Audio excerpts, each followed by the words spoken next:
and the Green Bay Packers beat the Detroit Lions out for the NFC North crown in 2024. We talk about why it could happen and so much more coming up next during this episode of Locked On NFL.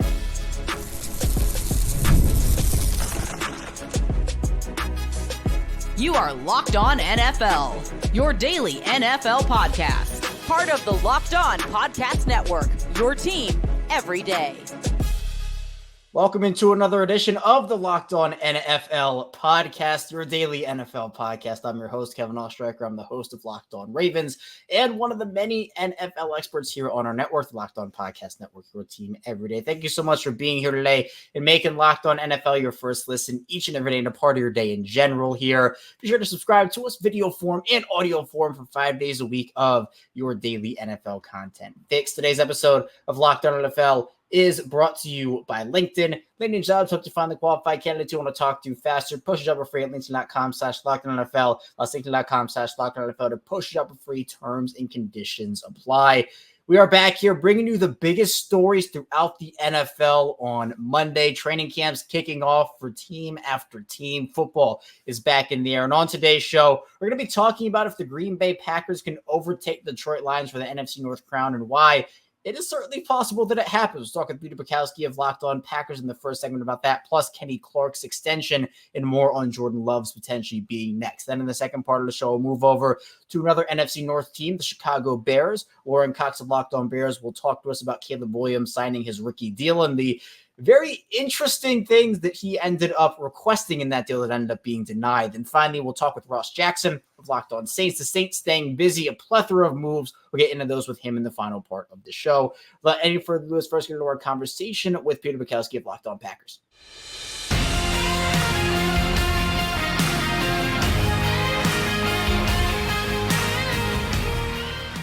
Everybody in Green Bay is waiting for a Jordan Love extension, but that is not the extension news the Green Bay Packers had yesterday as Kenny Clark gets a 4-year deal from the Packers. Here to talk about that and a little Jordan Love conversation too is Peter Bukowski, the host of Locked On Packers. And Peter, it's been pandemonium in Green Bay trying to figure out when this Love extension could hit. I know there's been a lot of conversation about it, but Kenny Clark is the guy on Sunday that gets the deal. We're recording just a couple hours after the fact.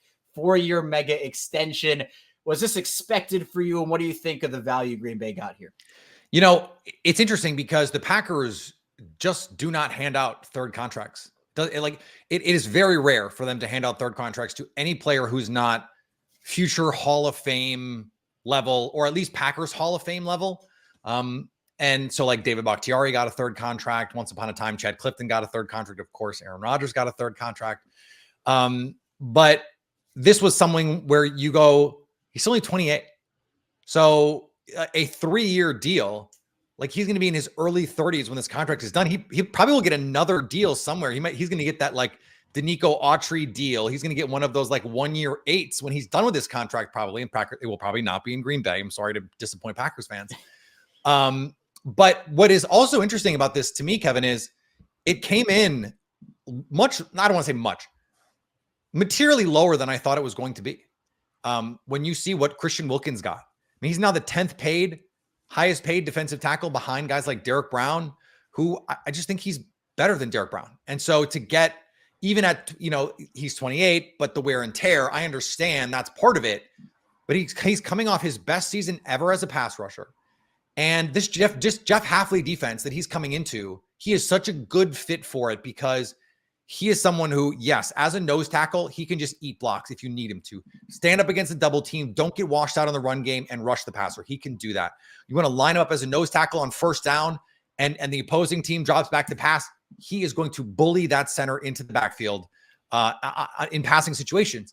But last year, we saw him get more opportunities to play from a traditional 3 technique, just go penetrate kind of position. And it's not a coincidence, Kevin. He has his best season as a pass rusher to date, 6th among interior defensive linemen in pressures, 7.5 sacks. He is one of the best pass rushing interior defensive linemen in the league. And so from that standpoint, this isn't surprising at all. But, they drafted Devontae Wyatt in the first round. They get Carl Brooks, who has an inspired rookie season as a 5th round pick. You could understand if Brian Gutekunst was like, we got to pay Jordan Love $50 million. Like, we don't need to do this. But they're going to, it seems like, try and do both. Yeah, and speaking of, the Love contract is hopefully for Packers fans the next big domino to fall here. Is Yeah. there any timeline for you that you expect this to happen, or are you just in wait and see mode right now? You know, I said this on the show today. You know, I'm not at all nervous about the deal. I'm not anxious about it happening. But every day it doesn't happen, my eyebrow just raises a little bit more about like, what are we waiting for here exactly? Now, that being said, I think if you're a cynical person, if you're a glass half empty kind of person, and in Wisconsin, let's be honest, it's going to be a Miller product of some kind. But which means you got to drink half a beer, which is pretty good. Right. But so you might say, okay, well, maybe they're going to play hardball if you're a cynic. Well, they needed to get the Kenny Clark deal done. But now you don't get 20 plus million APY without knowing where 50 million is going to fit in. So like, I think we have to be pretty confident that they're going to get a deal done. Brian Gutekunst has been resolute in saying, you know, Jordan Love is our future. We're going to get a deal done. I'd like to get a deal done before training camp. Like, a general manager does not normally just shoot his leverage to the moon in a situation like that, where he's just like, yeah, we want to get this deal done like as soon as possible. Like, that's not normally what you hear GMs say, right? Because it's not good business to say that, but it's because everyone knows this is getting done. And so if you were a little nervous, I think this Kenny Clark deal is actually here to put to rest some of those nerves, because it allows you to say, look, they're not going to allocate $60 million in future outlays when they don't know where the Jordan Love money is going to go. No, they know. We're pretty close to this. I would think in the next couple days, you're going to get that announcement on your phone. You're going to get that push alert that's going to say Jordan Love. And I'll make this prediction on your show, Kevin. I think he's going to be the highest paid quarterback in the league by APY. I think he is going to get $58 million. And if he doesn't, it's going to be because he breaks Dak Prescott's signing bonus record. I think he's going to get the biggest signing bonus. I think it's possible both of those things happen, that he gets the biggest signing bonus ever, and he breaks the APY record. He is going to get a top of market deal, a truly top of market deal. And quarterbacks just one up in everybody. You know, it's one quarterback after another. So it would fall in line with what this market has been. And, you know, Peter, if that happens, I'm going to have you back next week here on Locked On NFL. So hopefully that is the case. But speaking of Jordan Love, Peter, what are your expectations for him this season? Obviously was incredible last year, took a huge step forward. But now that he has done that, what's the next level and the next step for Jordan Love? I got a stat you're going to love, Kevin. Second half of the season, he threw 18 touchdowns and had one interception.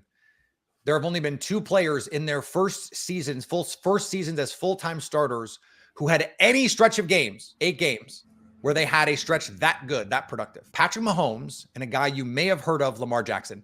That's it. Those are the only two guys in the modern era who have done this. I think he can be really, really, really good. And this offense is not built like any other offense in the league. Last year was all first and second year pass catchers. We've never seen an offense built like that. And guess what? They were all varying degrees of good. They're so deep. I don't think there is a team that goes 1 through 5 at receiver like the Packers do. And then 2 rookie tight ends who each show a lot of promise. I think Luke Musgrave, like his peak end outcome is like Mark Andrews, like a guy you know really well, like that ability to win vertically and push the middle of the field, to run corner routes. I don't think there's a better guy threatening the outside deep part of the field better than Mark Andrews. I think Luke Musgrave can be that kind of player. So I think this team, if Christian Watson can stay healthy, I said this on Locked On Packers in the spring, I think they'll be the best offense in the league. Yeah, and I'll drop this right here. I think Luke Musgrave, for me, from a fantasy football perspective, could be last year's Sam Laporta. If you're talking about that, because there's a lot of potential there. And speaking of the Lions, Peter, I know everybody has them as the favorite in the division right now after their NFC Championship run. And I know Locked On Packers, Locked On Lions crossovers are going to be spicy this year. So be sure to stay tuned for those. I know you're going to have fun with that. But to you, is there a shot Green Bay overtakes Detroit this season? Do you think that Jordan Love can take that step, or do you think that Detroit's roster and the run they had last year is no fluke and they're going to maybe be at the top of the division for a little bit? Okay, so I think two things can be true. The Detroit Lions are really, really good. And I want to make that clear. I think they're a very, very good football team. I think they performed above their heads last year. And I think the Packers in 2024 will win the division. I think they will be a better team, but I think it will be very close. I think they're both 11-12 caliber win teams. It's going to come down to health. It's going to come down to internal development. I think here's the difference for me, Kevin. Coach, quarterback.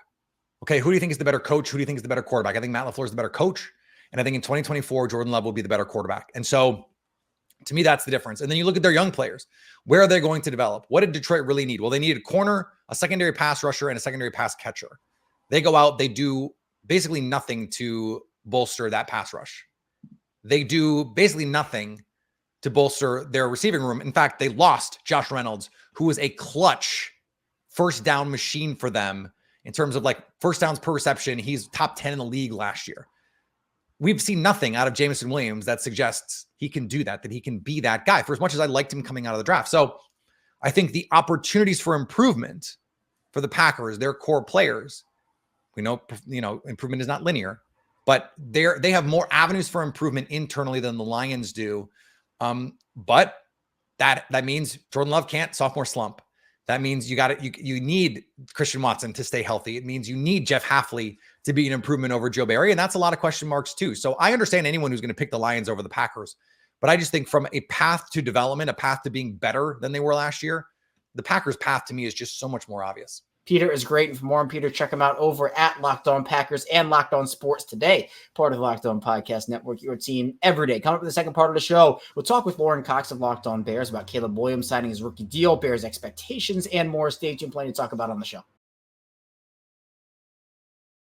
First, the show is brought to you by FanDuel. And I love sports. I love them so much. I never want them to stop. But as the playoffs wind down, we get fewer games and the sports aren't sportsing like I want them to. But FanDuel lets me keep the sports going whenever I want. All I have to do is open the app and dream up at any time I'm in the mood. In the summer, FanDuel's hooking up all customers with a booster or bonus daily. That's right. There's something for everyone every day, all summer long. So, for example, MLB, you got the MVP conversation here in Baltimore. Gunnar Henderson is certainly in that. So if you want to check out MVP baseball odds, go over to FanDuel. Or for football, we're so close to Ravens Chiefs to kick off the season in week 1. The Ravens open up as 2.5-point underdogs there. So if you want those lines, head over to FanDuel as well. Head over to FanDuel.com and start making the most out of your summer. FanDuel, official sports betting partner of Major League Baseball. We're back our second segment, Locked On NFL. Kevin Oestreicher still here with you on this Monday. Really appreciate everybody for tuning in, making Locked On NFL a part of your day. And your first listen each and every day. Be sure to make your second listen Locked On Sports Today with Peter Bukowski, who we just talked with. He brings you everything, every sport, every day on the Locked On Podcast Network. So MLB, NBA, NFL, NHL, college sports, et cetera, et cetera. Peter has it covered over there. Now, let's talk with Lorin Cox of Locked On Bears. Caleb Williams signing his rookie deal. What are Bears' expectations? Lorin's answers all our questions for us about the Bears now.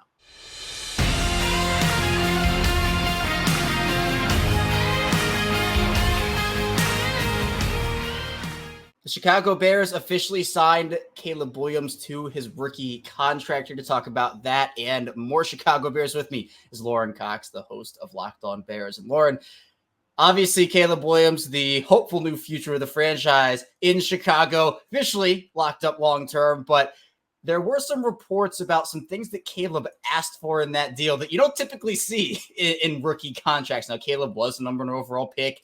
He was one of the more hyped-up prospects coming out of college that we've seen in a while. Can you kind of get into some of these unconventional asks, and then did any of that actually make its way into the contract?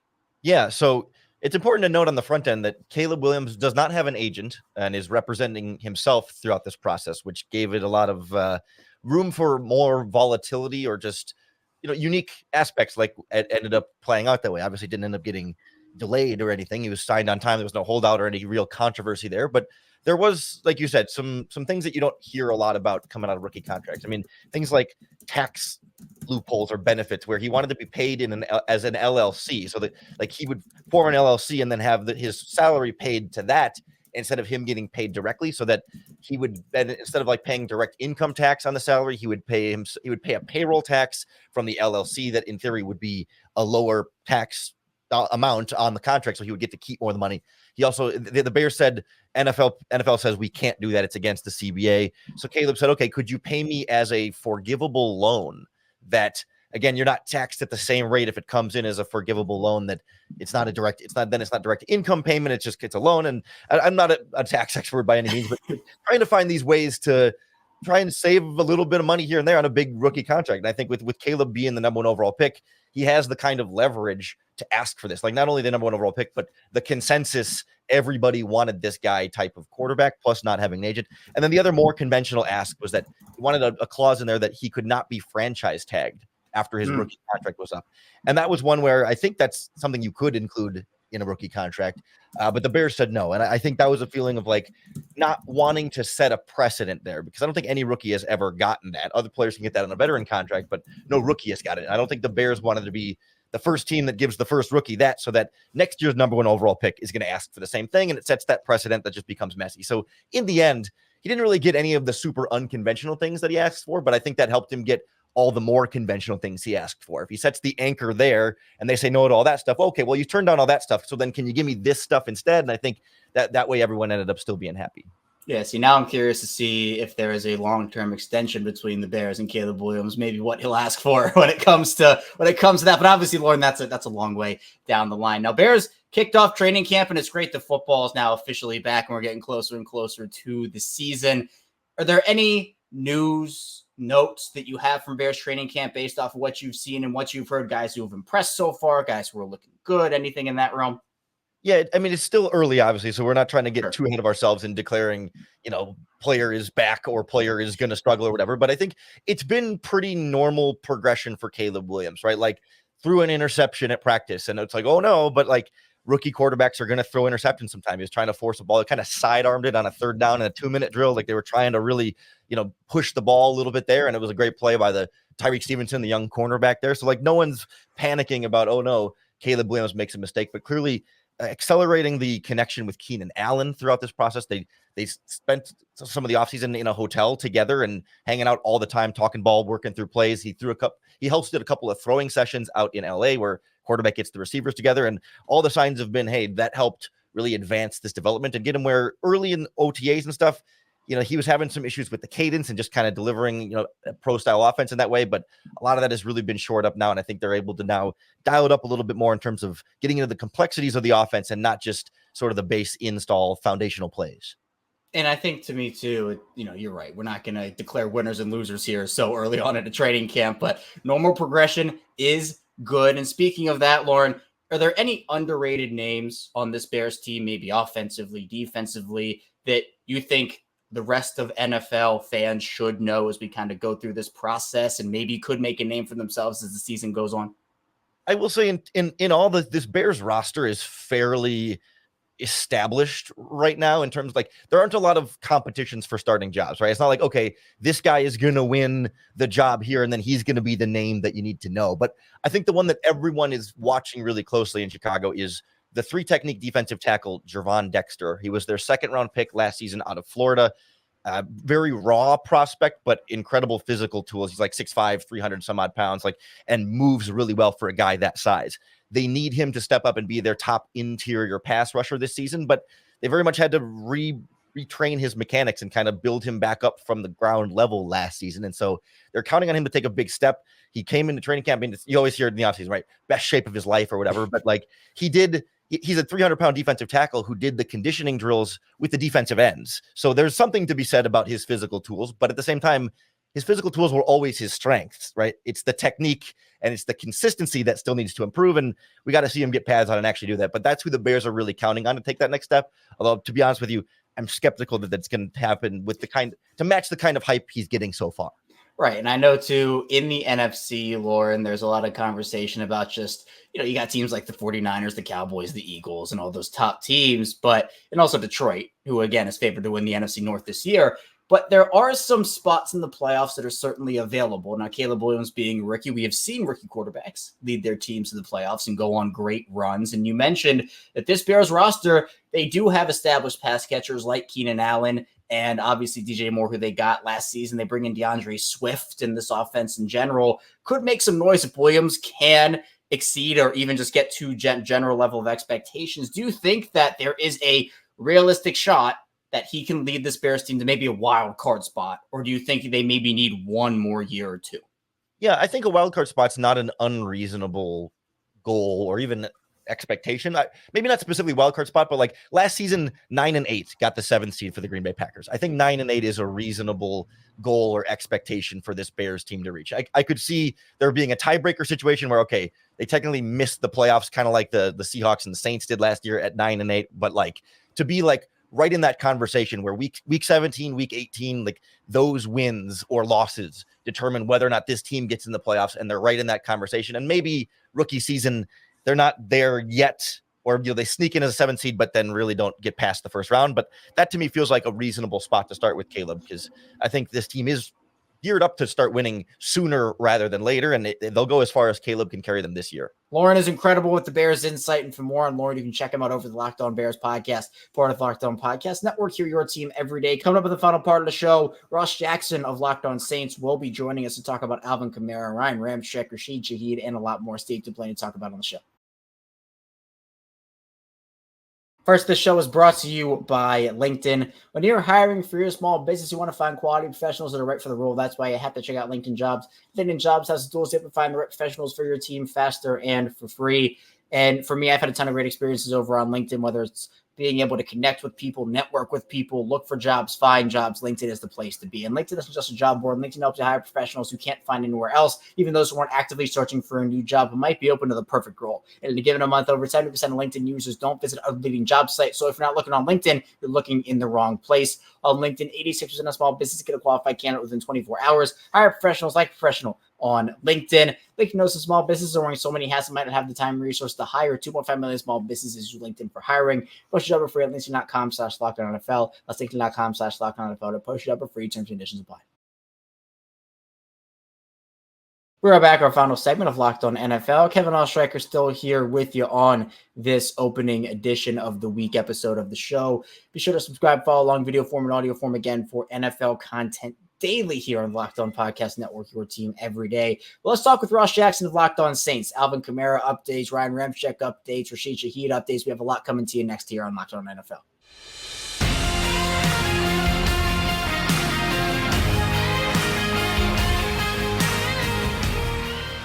The New Orleans Saints are staying busy ahead of 2024 training camp. Here to talk about that with me and a lot more Saints news is Ross Jackson, the host of Locked On Saints. And Ross, I know training camp kicks off here soon for the Saints, and football season almost back, by the way, which is just an amazing feeling overall. But that doesn't mean there's not anything to talk about here with the Saints right before that starts. Now, Alvin Kamara, it's a really interesting situation. This offseason has been very contractually based for him, and obviously he's a big part of what the Saints do on offense. So are there any updates on that contract and kind of what that looks like as we move forward?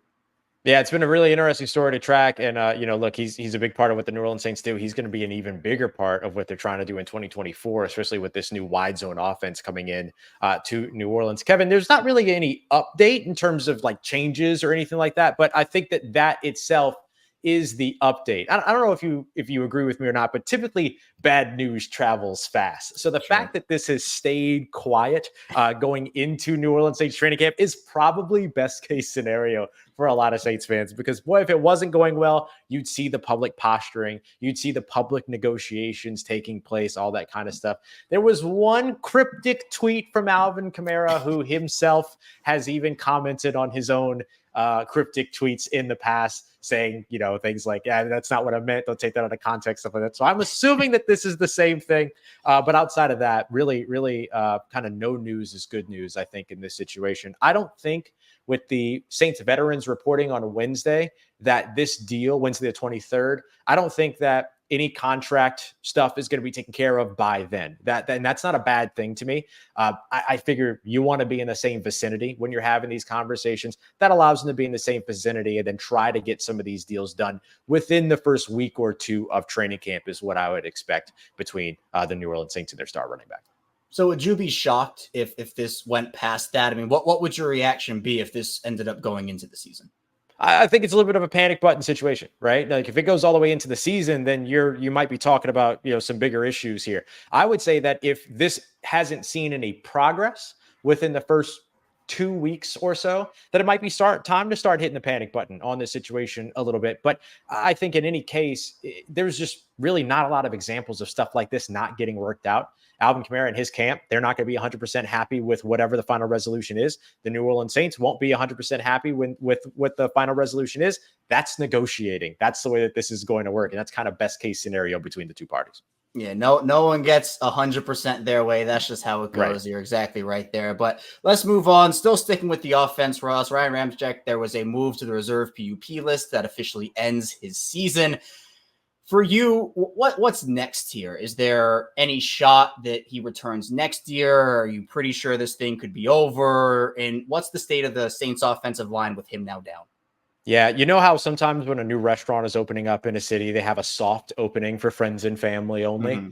This is a soft retirement for Ryan Ramczyk. That's the way that I look at this. You can't have him retire right now, because if he retires right now, all the money from his contract that's still left to be paid out accelerates and just absolutely decimates the Saints salary cap between this year and 2025. So you put him on the reserve PUP list as he continues to deal with what is a degenerative knee issue. It's not a knee injury that's been the issue. This is something we know was going to worsen throughout his career. We've been on the lookout for it for a long time. I think that the time has finally come to where now you're having to ask about quality of life stuff post football. That's probably a good time to start to step away from the game. So I think this is a little bit of a soft opening for what will be the end of Ryan Ramczyk's time. Although we may be surprised, maybe going into 2025, there's been some big advancement in this situation. There's maybe been some big advancement medically in terms of how to deal with the situation. We never know how the world's going to change. And so things could happen going into 2025, but very likely 2025 post June 1, we're talking about Ryan Ramczyk's retirement being processed. That would be my expectation. What happens after Ryan Ramczyk right now? Well, the guy that they drafted 2 years ago, Trevor Penning, to be their future at left tackle, is probably moving over to right tackle. And they're going to see if he'll finally be able to translate his game to the NFL. And with their new offensive coaching staff, if they can finally actually help him get it done, because they haven't done him much favors in the last couple of years. If that doesn't work out, they can go back to a veteran like Landon Young or a couple of other veteran options that they brought in free agency this offseason. But ideally, Trevor Penning would be the starter at right tackle, or Trevor Penning is back to being the starter at left tackle with first-round offensive lineman Taliesin Fuanga starting at right tackle. As long as those two guys are starting at tackle, Saints are in a good place.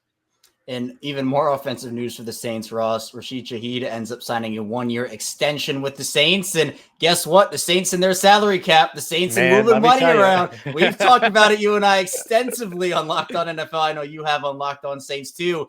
1-year deal right around $5 million. But how did they get this thing done? Yeah, so this one's really interesting. Basically, because of the fact that Rashid Shaheed has not played 3 full years in the NFL, he's not eligible for a multi-year extension. But the New Orleans Saints wanted to lock him down not only for 2024, but get him under contract for 2025. How do they go about doing that without giving him a multi-year extension? Well, they pick up his exclusive rights free agent tag for 2024, which was an easy decision to make.